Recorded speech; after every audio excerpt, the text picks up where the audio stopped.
Hey, everybody, what's going on? Jeff Rieger, another episode of the Daily Ticket for Wednesday, September 13th, 2023. It's my birthday. Happy birthday to me and everybody else that has a birthday on September 13th.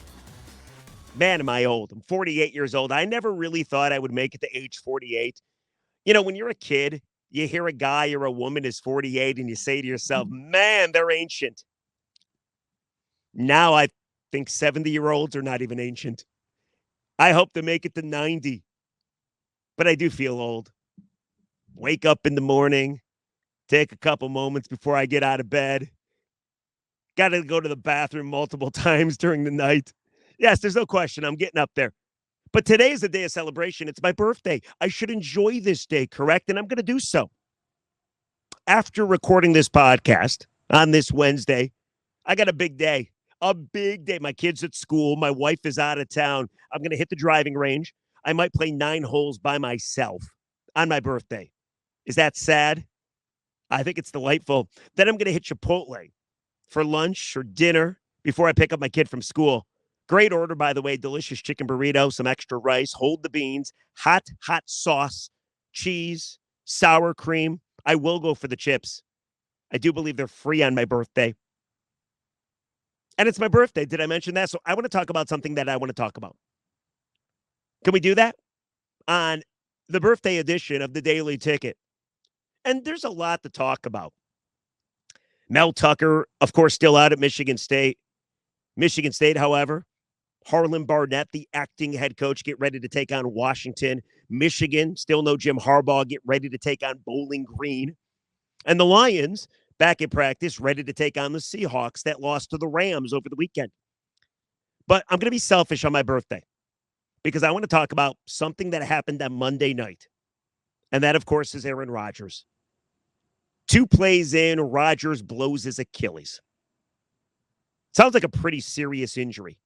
I was watching SportsCenter yesterday, and they're talking about the prognosis if Rodgers at age 39, soon to be 40, can play in the NFL again. I know Rodgers doesn't want to go out like this. If I had to bet if he would be back, I would bet he would be back. He's got a multi-year deal with the Jets. The Jets are totally screwed, by the way. What do they do at quarterback? They put so much resources into Aaron Rodgers. I feel bad for Rodgers. I do. Because I do think, even though I hate him, I do think the NFL is a more interesting place with Aaron Rodgers. He gives people something to boo, right? Whether you like him, whether you hate him. He's good for the NFL. He's very polarizing. Very polarizing. By the way, did you hear what happened in Green Bay before we get into this?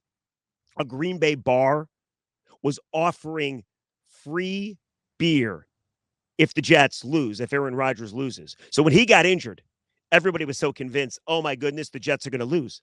So they racked up their bar bill. I mean, Zach Wilson was the quarterback. Pretty safe bet, right? And the bar was probably freaking out like, oh my goodness, we're going to owe a lot of people free drinks. But then, of course, the Jets come back because Josh Allen and the Bills turned over the ball 4 times. Jets come back, win the game in overtime, and everybody that racked up their bill.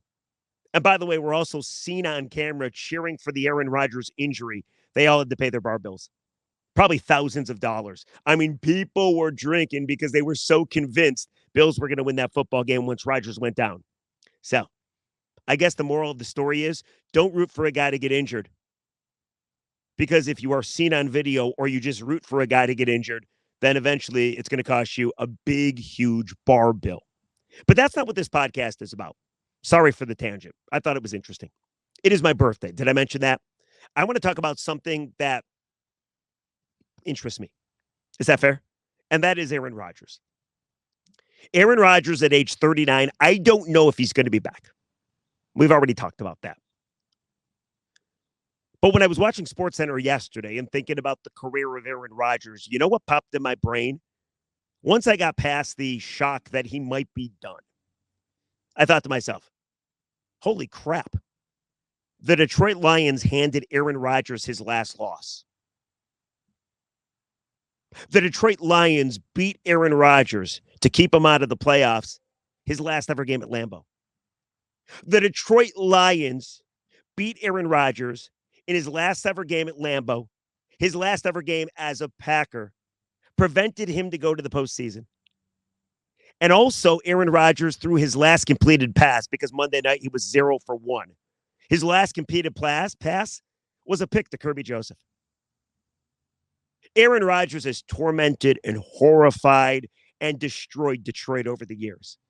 But it is nice that last year, Lions swept Aaron Rodgers and the Packers. And the last game at Lambeau, they hand Aaron Rodgers potentially his last ever loss in his last ever game at Lambeau, in his last ever game as a Packer.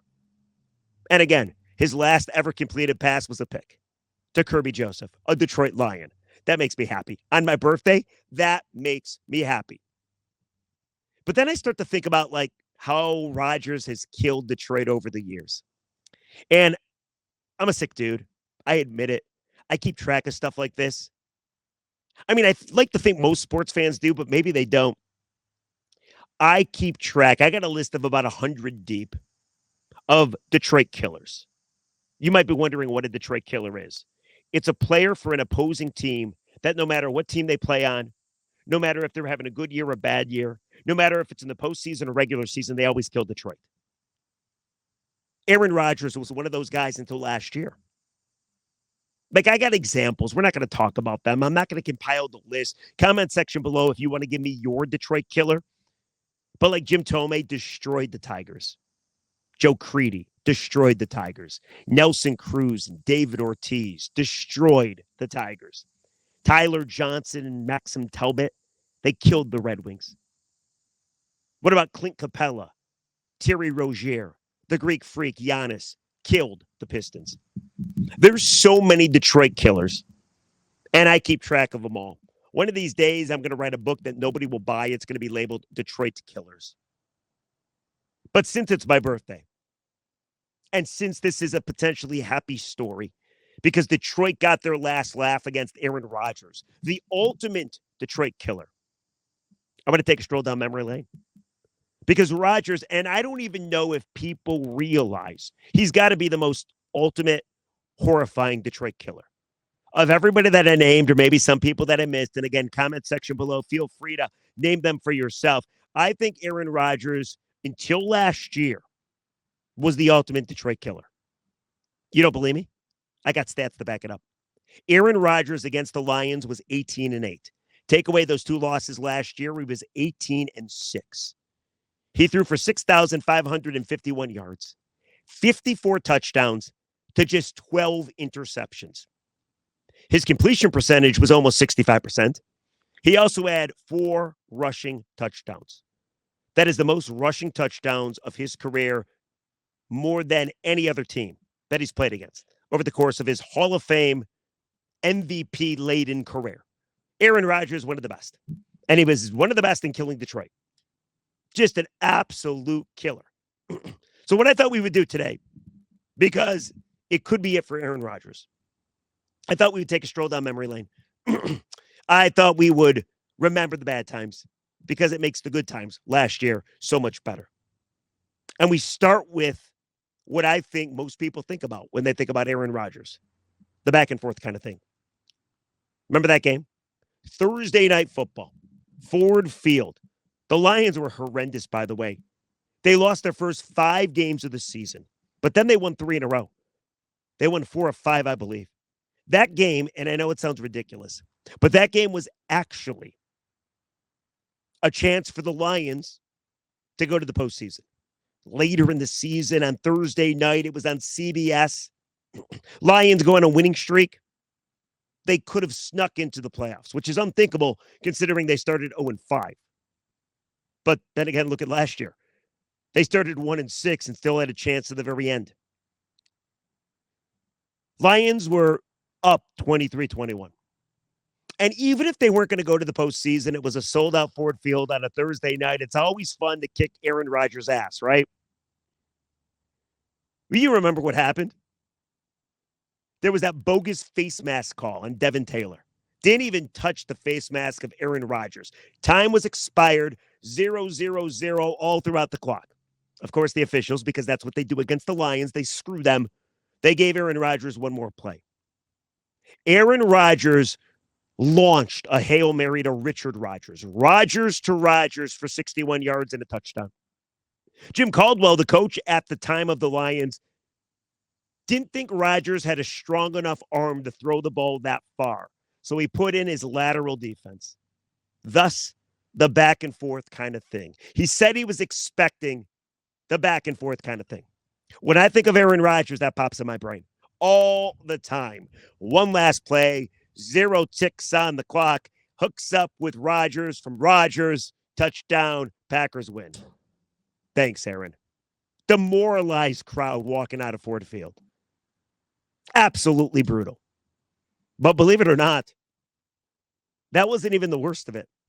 Aaron Rodgers has killed the Lions so many times, with the exception of last year, that it makes you kind of want to cry. What about the 2014 season? Season finale at Lambeau Field in Green Bay. The date was Sunday, December 28th. Both the Lions and the Packers had identical 11-4 records. All the Lions needed to do were to beat the Packers at Lambeau. They would have won the division, first time since 93. They would have got a home playoff game, first time since 93. Winner took the division. 425 kick. I remember it vividly. Aaron Rodgers hurt his calf, limped off the field, had to be carted into the locker room.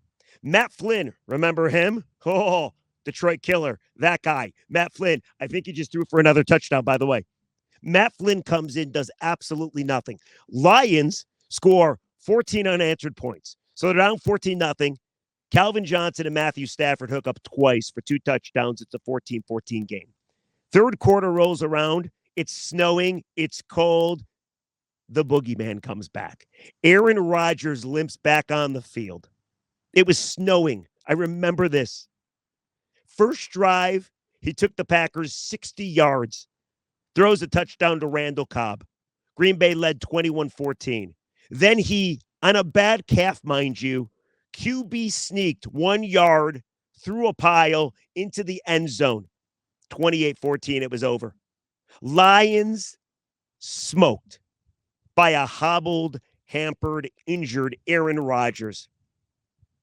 Finished that game, 226 yards, 2 touchdowns, a 139.6 ratings. Unreal. I mean, that is what Aaron Rodgers does to Detroit. Lions did end up going to the postseason. They went to Dallas, 2014. Flag was picked up. Lions lost that game. The officials screwed Detroit. What a shock. Of course, the offense disappeared in the last 3 quarters too, but what are you going to do? SOL, right? Okay. But that wasn't even the only time that Rodgers screwed him. That wasn't the only time that Rodgers killed Detroit. In honor of Aaron Rodgers, because it could be all over for him. What about 2016? Same exact scenario 2 years later, except the game was at Ford Field. I remember it well. Lions, prime opportunity. All they had to do was get to 10 wins. They sat at 9 wins. They had 3 games remaining. They had to win 1 of 3 games. They went to New York, the Giants. They lost 17-6. Stafford had a pinky issue. They went to Dallas. They got smoked, 42-21. Yikes. So it all came down to Packers-Lions, downtown Detroit, Sunday night football, people. Al Michaels, Chris Collinsworth. Both teams were 9-6. Aaron Rodgers in that game, because he wanted to win the division. He wanted the bye week, or I don't think he got a bye week, but he wanted the home playoff game. Aaron Rodgers in that game threw for 300 yards, 4 touchdowns, had a rating of 126. Packers beat the Lions at Ford Field 31-24. Stafford, of course, had a meaningless touchdown at the very end. That game, by the way, was on New Year's Day. Happy freaking New Year, everybody. Detroit still went to the playoffs the next week. They went to Seattle. They lost 26-6. Could not even score a freaking touchdown. So let's recap. 2014. Rodgers beat the Lions when he was injured, actually got a bye week out of that because they won the division, had the best record in the NFC. Lions could have done that, by the way. 2014 or 2016, rather. Same scenario, another chance for the Lions to win the freaking division. Last game of the season against the Packers, Rodgers crushed them. I mean, I get PTSD from reliving all of these freaking moments. So that's why on my birthday, did I mention that enough, by the way? On my birthday, I want you to join the conversation. Was Aaron Rodgers the biggest Detroit killer of all time? And how good does it feel knowing you don't want anybody to be hurt? You don't want to force anybody into retirement. But how good does it feel knowing that if this is it for Rodgers, Detroit got him? His last loss, his last game at Lambeau, his last game as a Packer, and his last pass that was actually caught by somebody was a pick. Kirby Joseph. Nicely done. It makes me feel good on my birthday. I'm sorry, but it makes me feel good. So what about you? Comment section below. Is Aaron Rodgers the biggest Detroit killer of all time? If not, who do you nominate? I will read all of these. I will react with you because I have very strong thoughts on this. Like, I don't have strong thoughts on stuff that actually matters, like politics or, I don't know. But I have strong thoughts on stupid stuff. Like, who is the biggest Detroit killer of all time? Again, look for my book, To Hit Nowhere, coming soon. So comment section below. Be so kind. Who is the worst? Who is the best Detroit killer? I always want to give out the phone number because I think I'm doing a radio show. Let me know. Comment section below. Speaking of the comments, let's get to the comments. First comment, and as you know, if you watch the podcast or listen to the podcast, you rate, you review the podcast, I appreciate it. But I always read a good comment or a bad comment, and a bad comment. And recently, the good comments have been questions. And I like the questions. I like to interact with the questions. So let's get to that. Then I got a bad comment. Then we'll call it a day. So I'll go celebrate my birthday. The good comment or the question. Should the Lions trade Teddy Bridgewater to the Jets for a draft pick, like a high draft pick? The Jets are desperate. Could you get a first-round pick? No. A second-round pick for Teddy Bridgewater? I think that's unrealistic too. But again, the Jets are desperate. Let me answer the question because I've seen this question go around. In fact, somebody called up the radio show yesterday, asked me that question. Hell no. Why do you want to help out the Jets? The Lions and Brad Holmes have done a brilliant job of building this team. This team, we don't know yet, but they could be one of the best teams in the NFC. They're already 7 on some power rankings that I just read. Okay? Why would you want to screw your season if, God forbid, Jared Goff gets injured? Plus, Teddy Bridgewater wants to be here. You already got enough draft picks. You will draft when the time comes to draft. You use those draft picks to build this team. Now it's time to win. I get it. Detroiters and Lions fans sometimes get caught up in draft picks because for the longest time, that's all there was. It was never about winning. It was always about, hey, can we get a good draft pick? And hey, who we going to draft? And hey, that's our Super Bowl. No. Teddy Bridgewater wanted to come to Detroit. He's a very good backup. He's a good quarterback. He's great in the room. He's great with the young guys. There's no way in hell I'm trading Teddy Bridgewater, even for a first-round pick to the New York Jets. No chance, no way, no how. I almost want to swear I think it's such a preposterous idea. If you disagree, comment section, let me know. But hell no. I think I can swear. On my birthday, can I swear? I'm not going to do it. I got to get clarification. But I want to say F no. I think it would have been very nice if I could just shout it here in the backyard. Although the neighbors might get upset. So no, I am not trading Teddy Bridgewater. And now the bad comment. This actually came from Ticket Text, who actually don't know the guy's name, but he listened and he watches the podcast on YouTube. He says the following. Rieger, people always talk about faces for radio. I really never knew what they were talking about until I saw you. Can't you do these podcasts with highlights or other videos over your face? Like the voice is bad enough, but when I'm forced to look at you, I just can't stomach it. Oh, sorry. Is it the nose? Is that what the blemish here? Is that what it is? But thank you. Thank you for listening. Thank you for watching. What do you want me to do? You want me to cover my face and put like kitten or puppy videos over this while I talk? Would that be better? I don't know. How can I improve it? Let me know. Comment section below. Anyway, guys, please, as always, like, subscribe, rate, review. I love you all. You're the best. Thanks for watching. Thanks for listening. Comment section below. We wish the best to Aaron Rodgers and that ruptured Achilles. But if he has to call it quits, just remember, Aaron, the Detroit Lions got you last. They got the last laugh. Comment section below. Was Rodgers the best or worst, however you look at it, Detroit Killer of all time? Let me know. Guys, it's been fun. I'm going to get out of here. We'll catch you tomorrow on a Thursday, the day after my birthday. I got to stop mentioning that so many times. Maybe it's because nobody's wishing me a happy birthday that I have to keep saying it's my birthday, so I wish myself a happy birthday. But guys, it's been fun. The Daily Ticket. I appreciate you all, and we'll catch you tomorrow. See ya.